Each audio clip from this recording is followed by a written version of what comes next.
I am going to discuss scalar and vector.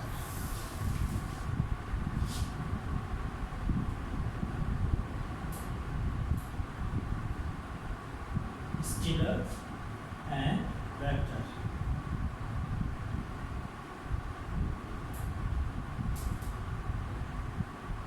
Before scalar and vector, you must clear one thing, and that one thing is physical quantity.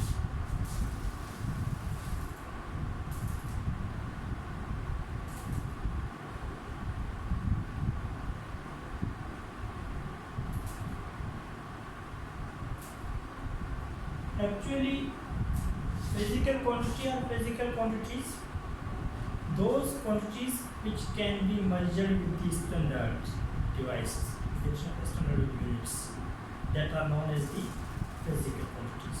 Those quantities which can be measured with the standard units or with the standards are known as the physical quantities. Now, scalar and vector both are collectively considered as the physical quantities. Because why we say them scalar and vector are physical quantities?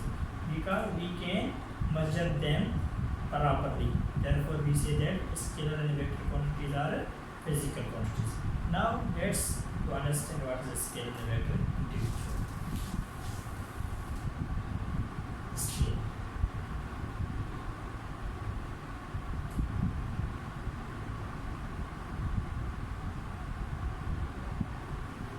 Actually, scalar quantity is that quantity it possesses only magnitude. Only magnitude it has. Only magnitude. So scalar quantity is that quantity only having a property of magnitude. Now, what does magnitude mean? Actually, magnitude means amount of something. Means we can say that 5, 4, 3, 2. This is what? This is the amount. So this amount is known as the magnitude. Means magnitude is only a numbers. Means the amount of something that is known as the magnitude. And that magnitude is only possessed by the scalar quantities. So scalar quantities are those quantities which have only magnitude. Suppose we have the examples.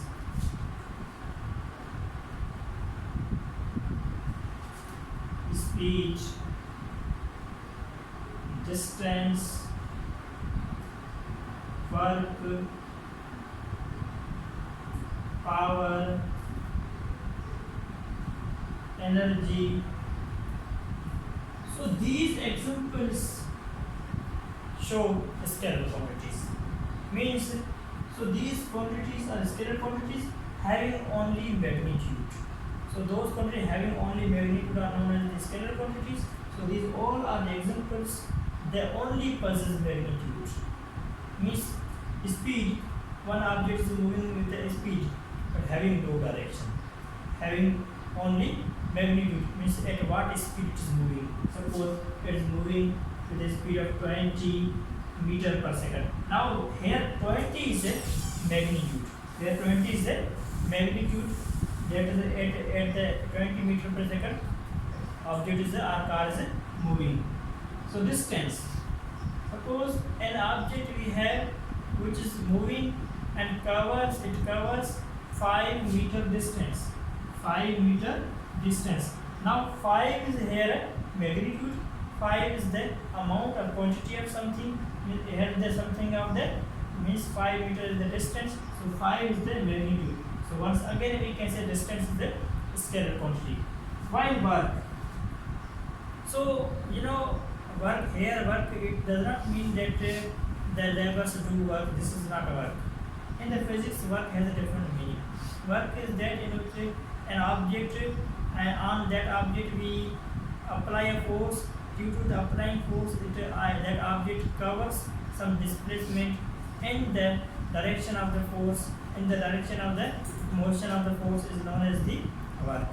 So Work is also a scalar quantity. Work has no any direction, just work has a magnitude, and that magnitude, suppose we consider 5 joule work. I have done work 5 joule, means I have worked 5 joule, means that 5 joule is nothing. 5 joule is a magnitude, quantity or amount of something, therefore work is also a scalar quantity. So power, at the same time energy, these all are the examples of the scalar quantity. Energy, energy also have only a magnitude, 10 joule energy. Suppose a person who's doing work and gaining a 10 joule energy, means 10 joule is the magnitude, and our energy only possesses magnitude, having no direction. Energy has no direction, therefore energy has only magnitude. Energy, due to that only magnitude, energy is a scalar quantity. Number two thing.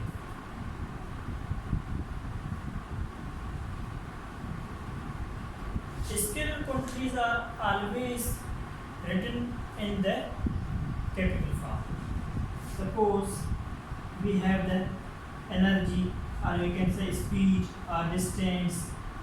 Suppose distance we have g or r, s.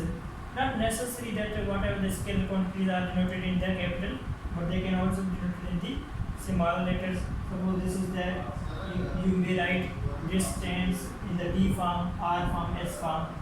But one thing is that we should not use any arrow on the tip of these scalar quantities, because arrow shows something that we are going to now discuss. So only without arrow, whatever that representation, that is only signified or represents scalar quantity. Number two, vector quantity.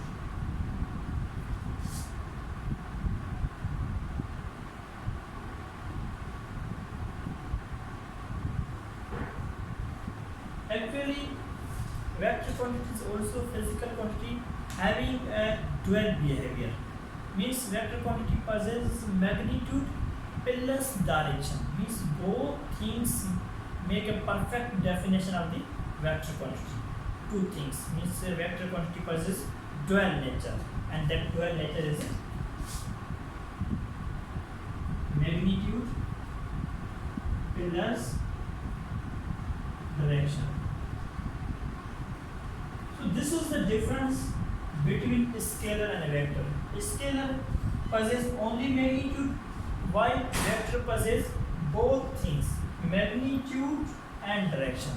Suppose let's we take the example. Displacement. Number 2 example, velocity. Number 3 example, force. Number 5 example, momentum. So these are the examples of the vector quantities. Now, if these are the examples of vector quantity, it must have dual nature.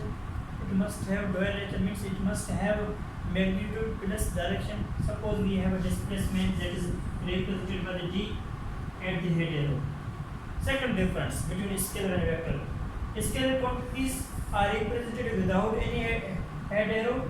Vector quantities are always denoted by the arrow that was given or introduced on the tip of the that letter. So here d is a displacement, here d is the scalar. D is a displacement because it is a head arrow and it is a tip. So now it has two things, displacement and two things. Number one, that is magnitude. Suppose an object that moves and covers 5 meter displacement. It covers 5 meter displacement. So it covers 5 meter displacement. This is the magnitude.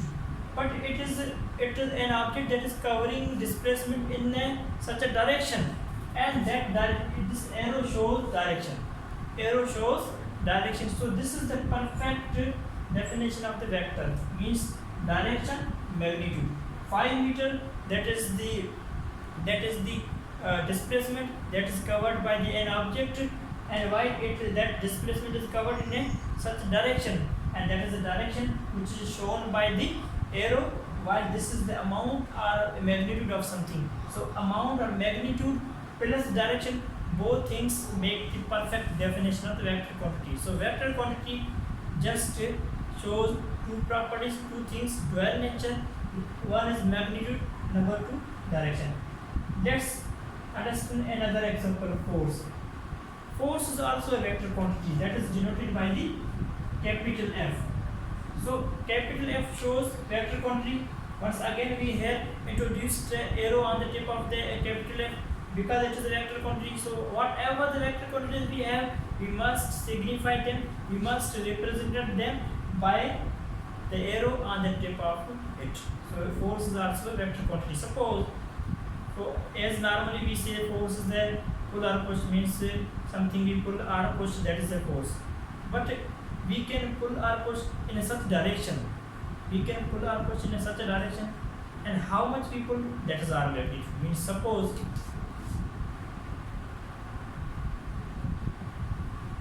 I pull 2 Newton force on this table. I pull 2 Newton force on this table. In what direction? Toward the table or toward this direction? Means 2 Newton, that is the magnitude, while I am hitting or I am pushing or pulling it toward what? Toward such a direction. So direction and magnitude both force have, therefore we say that force is also a vector quantity. So scalar and vector quantity, these are the differences. Scalar has only magnitude, while vector has a magnitude and direction. And scalars are represented without any arrow, vectors are always denoted by the arrow. So this was a little bit concept about the scalar and vector. Now further is that vector is also types.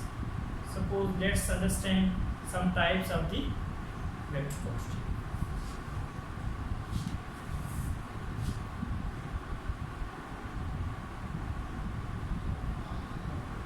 Types of vectors.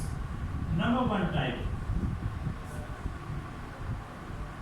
position vector. Actually, position vector shows position with respect to frame of reference. Means it shows the position of any object with respect to the any frame of reference. We can say, we can take the example here. An object that exists at this site, at this point. Here position vector is represented from the origin. This is the origin. So here we can draw the line toward the position. So this is the position vector. This is the position of the object. So position vector deals with the position of the objects which are given in the frame of the reference, and it is represented by the capital R, position vector, and number 2 equal vector, number 3 null vector. So there are the number of the types of the vector quantities. So let's understand what's null vector.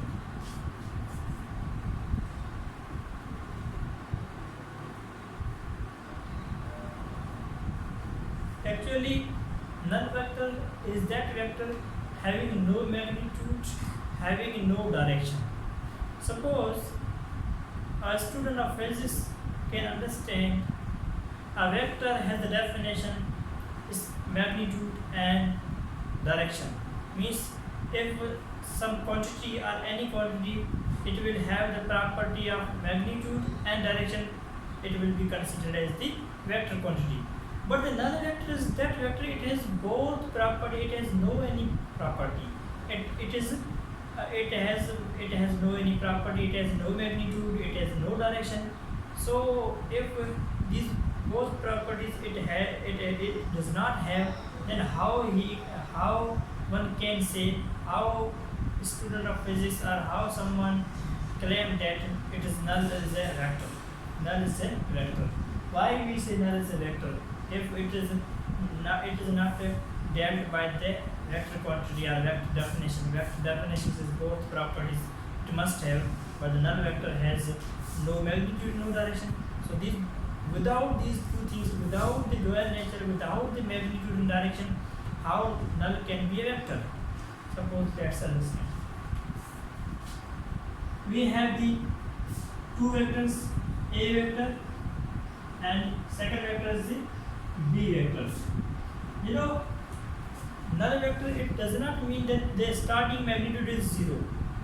It means that it possesses magnitude, but you know, A vector has a 5 magnitude meter, B has the 5 meter.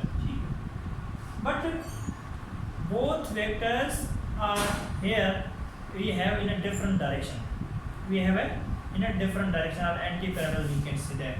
So null vectors in the different direction means in the suppose 5 meter A vector and 5 meter B vector. So both are cancelled. We have a result 0. So in that form we can say that this 0 is a null vector. This 0 is the result of a null vector. Means in that form we can say. Otherwise it does not mean that the null vector is a from beginning it has no magnitude, it has no, it has direction, it has magnitude. But finally we cancel them according to anti-parallel, cancel the result is 0. Therefore we can say this is the result of null vector. And null vector is also considered as the 0 vector, or also known as the 0 vector, because null vector has a 0 magnitude. Therefore we can say that null vector is a 0 vector. So it was a little bit concept, it was a little bit concept regarding the scalar vector, and it has difference between both, and few of the types of the vector that were mentioned, that were discussed.